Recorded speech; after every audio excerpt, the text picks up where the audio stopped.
아침마다 말씀으로 밝은 빛을 채우네. 오늘 본문도 요시야 왕이 행한 일들을 지금 기록하고 있는데요. 성전에서 이제 율법책을 발견하고 그 말씀을 읽은 후 깊은 충격과 회개의 마음으로 종교 개혁을 단행하는 이야기가 이제 어제부터 시작되고 있죠.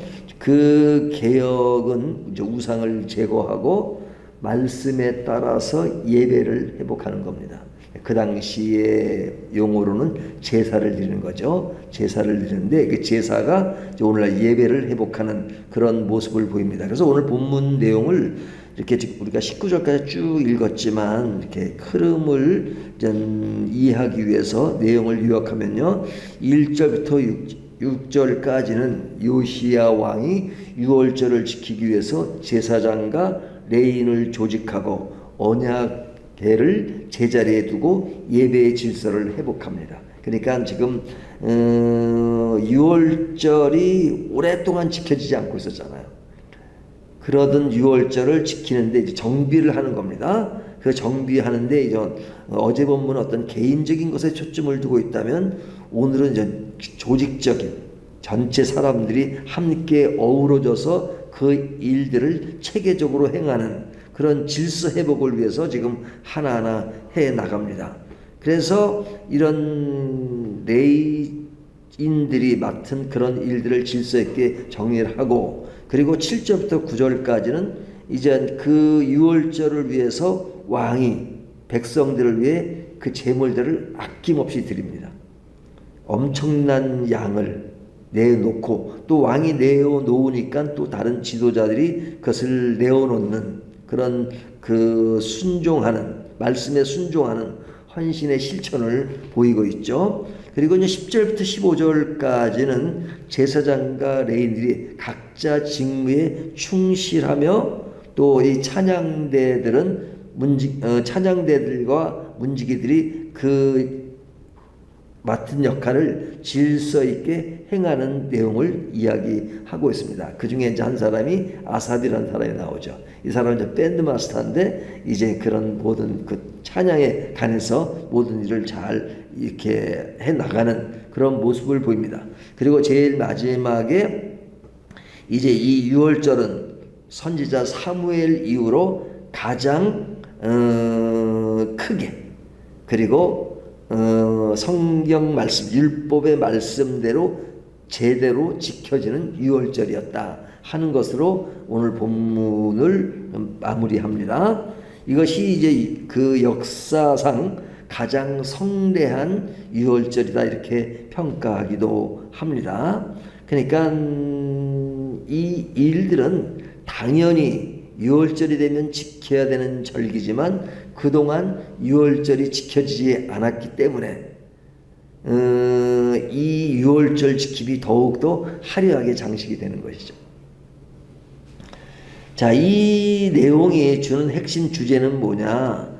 말씀에 대한 순종은 예배 회복에 의미를 부여하고 그리고 공동체의 영적 부흥을 일으킨다. 그래서 어제 본문은 개인 부흥에 관심을 두고 있다면 오늘 본문은 그런 공동체의 영적 부흥을 이루고 있다 하는 것을 보여주고 있죠. 근데 그 출발이 어디냐? 요시야 왕이 성전에서 율법책을 발견하고 발견된 것을 가지고 혼자 감동을 받는 수준에 그치지 않고 그 말씀의 모든 내용들을 이스라엘 백성들이 지킬 수 있도록 그가 앞장서서 그 일을 진행하는 그런 모습을 보여주고 있죠. 그러니까 개인의 회복은 결국은 국가의 회복으로 발전되는 것을 볼 수 있습니다.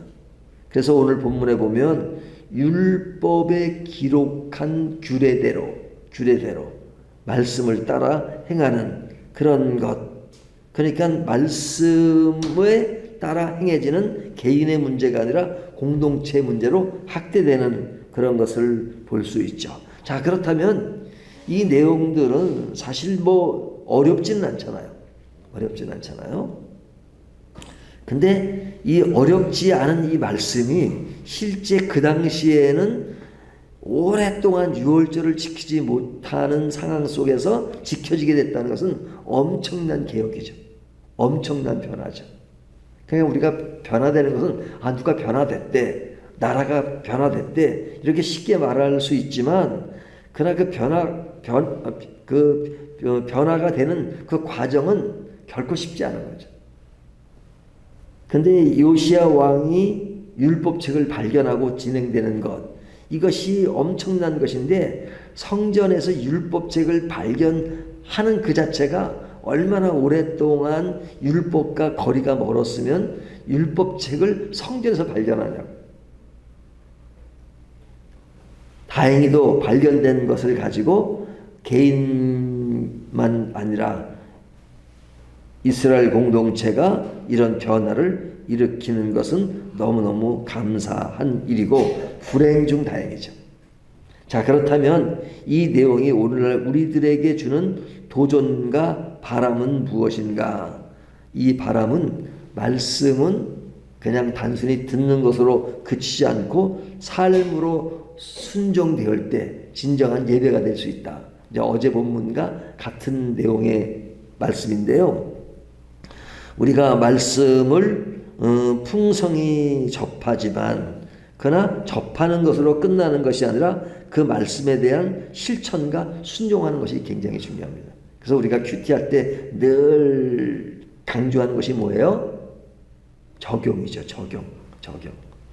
우리가 이전 보통 성경 읽을 때 그냥 처음에 옛날에 뭘 모를 때는 그냥 읽잖아요. 그냥 읽기만 하잖아요. 뜻만 이해하면 되는 것으로 생각하잖아요. 하지만 읽는 것에는 나름대로 원칙이 있습니다. 그 원칙은 어떤 분은 인식을 하는 분도 있고 어떤 분은 그냥 인식 없이 그냥 무식 중에 그런 것들이 이렇게 작용하는 것도 있을 수 있는데요. 성경을 읽을 때 제일 먼저 하는 것이 뭐예요? 관찰. 네, 관찰. 예, 이것이 무슨 내용의 말씀인가 하는 관찰. 관찰을 했으면 해석을 하죠. 해석을 하고 나면 이것이 이런 뜻이었구나. 그러면 상호 연결. 이 말씀이 구약이면 신약과 연결시키고 신약이면 또 구약과 연결시키는 상호 연결. 그 다음에 제일 마지막에 뭐예요?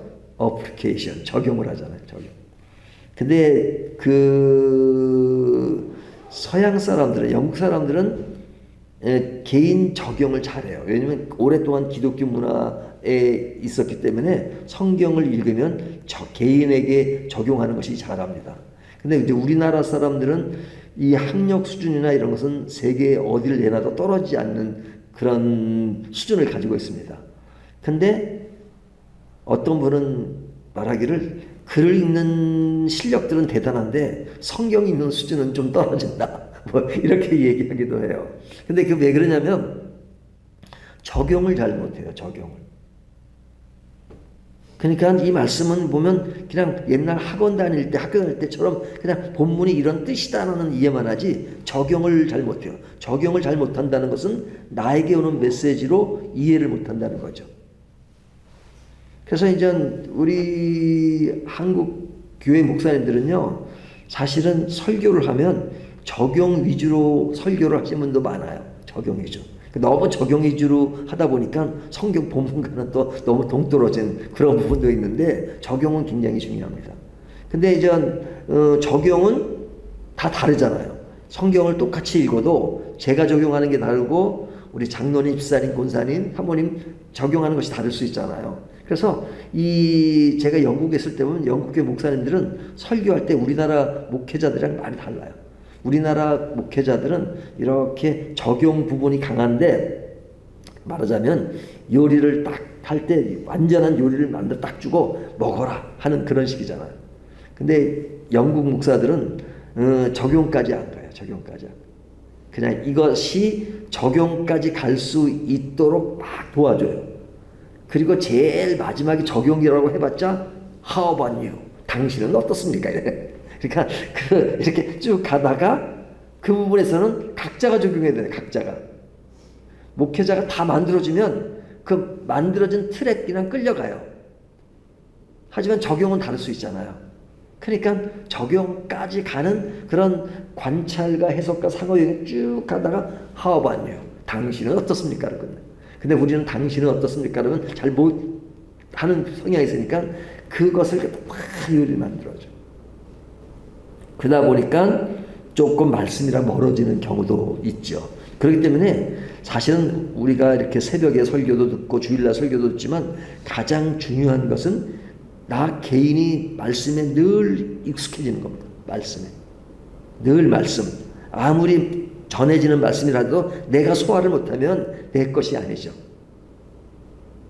그래서 내비게이터 같은 데는 자꾸 강조하는 것이 뭐냐면 이 손가락 가지고 얘기해요. 손가락. 예? 손가락. 여기 이제 손가락이 있는데 여기 제일 마지막 있는 것은 맨날 듣는 것만 듣는 거. 그 다음에 읽는 거. 이렇게. 그러니까 듣고 읽기만 하면 이렇게 요런 종이는 이렇게 들을 수 있지만 좀 무거운 거는 이렇게 들기가 이렇게 힘들잖아요. 하지만 제일 끝에 엄지와 요 다음 손가락은 뭐냐면 이게 적용, 암송. 내비게이터나 이 암송을 굉장히 중요해요. 저는 암송보다는 적용이 중요하다고 생각해요. 묵상, 적용. 그러면 요것은 힘이 있잖아요. 이렇게 힘이 있잖아요. 힘이 있잖아요. 요거는 약해요. 힘이. 그러니까 맨날 듣기만 하면 이게 약해요. 약해. 하지만 내가 적용하고 그 다음에 뭐 저는 암송보다는 숙지하는 거. 말씀을 숙지하고 늘 묵상하고 되새김질하고 그러면서 이 말씀이 나에게 이런 의미로 말씀하시는구나. 하나님이 나에게 말씀하시는 거 듣고 그 다음에 말씀을 들었으면 실천을 해야죠. 실천이 뭐예요? 적용인데 적용을 하면 오늘은 내가 나 혼자에게만 집중하고 사람들에게 관심을 갖지 못했구나. 그러니까 내가 오늘 무슨 관심으로 누구에게 관심을 가져야 될까 곰곰이 생각해 보는 거죠. 오늘은 우리 서장로님에게 전화 한번 해야 되겠구나. 뭐 이렇게 적용을 할 수 있다는 거예요. 이게 삶에 이게 늘 무르익어야 돼요. 말씀이. 학원에서 공부하듯이 그냥 공부하는 건 오늘 이 진도 낙서는 끝이야. 그게 아니라 오늘도 하나님이 나에게 뭐라고 말씀하시는가. 그리고 이 말씀을 내가 어떻게 삶 속에서 늘 실천하고 적용하며 살아야 되는가. 우리가 요시야에 대한 이야기는 지금 계속 며칠째 하고 있잖아요. 중요한 것은 요시야가 하나님을 믿었다는 거. 믿었으면 믿은 삶을 그냥 간직만 한 것이 아니라 삶으로 실천하고 개인적인 실천으로 끝나는 것이 아니라 나라 전체 백성들에게 실천하기 위해서는 우상을 타파하고 그리고 말씀을 읽게 하고 말씀을 실천하고 또 말씀을 실천하게 하기 위해서는 자기에 있는 것들을 다 봉사하고 희생하면서 그 일을 진척시켰던 그런 모습을 오늘 본문이 보여주고 있죠. 그래서 오늘 본문 이 이야기를 야고보서 1장 22절을 보면 너희는 말씀을 행하는 자가 되고 듣기만 하여 자신을 속이는 자가 되지 말라. 이렇게 말하잖아요. 듣기만 하며 자신을 속이는 자가 되지 말라. 이게 들으면 내가 다 아는 것처럼 생각 들어요. 그렇잖아요. 내가 어떤 지식이 딱 들어오면 지식이 있는 것이 곧 다 아는 것으로 생각해요. 하지만 지식이 아무리 들어도 그것이 내 것이 안 되면 그것은 나와 상관이 없는 것이죠. 그러니까 속이는 자가 된다는 것이잖아요. 자, 그렇다면 이제 오늘 말씀을 정리하면 우리가 말씀을 읽고 감동을 받는 데서 멈추지 말고 삶의 구조를 말씀에 맞춰 재편하는 용기가 필요합니다. 그리고 예배를 통해 하나님과의 관계를 회복하고 공동체와 함께 말씀에 순종하는 영적 연합, 이것이 중요하죠. 이것은 지도자가 되든 모든 사람이 되든 말씀 앞에서 겸손하게 순종하며 하나님의 뜻을 실천하는 것, 이것이 굉장히 중요한 것이다 하는 것을 오늘 본문이 교훈합니다. 오늘 말씀을 가지고 오늘은 핵심이 겁니다. 말씀만 이해하는 것이 다가 아니라 그 말씀을 내가 어떻게 실천하며 살아야 되는가, 그 실천의 그 중요성을 강조하고 있습니다. 이 말씀 가지고 오늘도 무엇을 실천해야 될 것인가 하는 것을 다시 한번 점검하는 저와 여러분이 되시기를 주님의 이름으로 축원합니다.